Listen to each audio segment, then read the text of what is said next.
جوزي كان مسافر وهيوصل الفجر. قعدت افكر اعمل له اكل ايه يكون خفيف وفي نفس الوقت مشبع وحاجه فخمه كده. قلت بس يا سو مفيش احسن من سلطات تك. افتكرت ان كل واحده فيهم ليها حكايه. واحد كان بيجرب البنجر عشان لونه المبهج في الاكل، والتاني حاول يتخلص من زياده الفاصوليا اللي وصلت له، والخضار بالمايونيز بدات من شويه خضار فاضلين اتحط عليهم مايونيز وتحولوا لطبق محبوب، والنتيجه سلطات بقوا توقيع لمطعم كامل. يلا بينا بقى على الطريق. قطعت البنجر صوابع زي البطاطس وهضيف على لتر ونص ميه مغليه. هتلاقوا لون البنجر بقى باهت كده، ما تقلقوش هيرجع لونه بعد ما نسيبه في الميه بتاعته.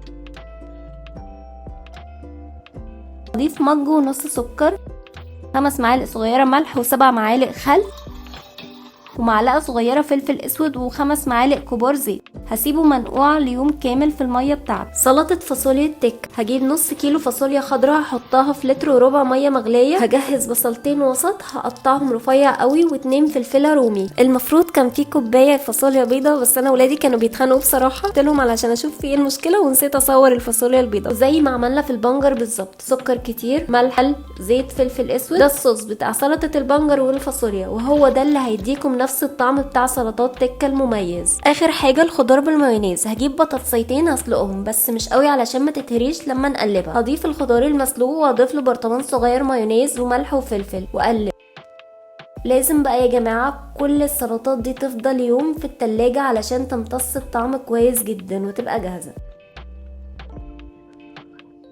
هغرفها معاكم. شفتوا لون البنجر رجع زاهي ازاي تاني بعد ما سبناه في الميه فتره؟ حبيت هنا اشارككم اللحظه وانا بدوق السلطه بعد ما جهزت خلاص وقعدت 24 ساعه في التلاجة.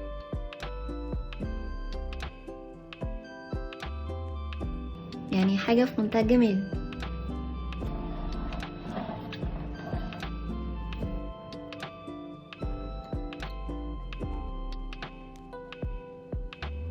والله تسلم ايدك يا سو. يلا اتفضلوا معايا بالهنا والشفا. باي باي. وبكده احنا خلصنا. السلام عليكم.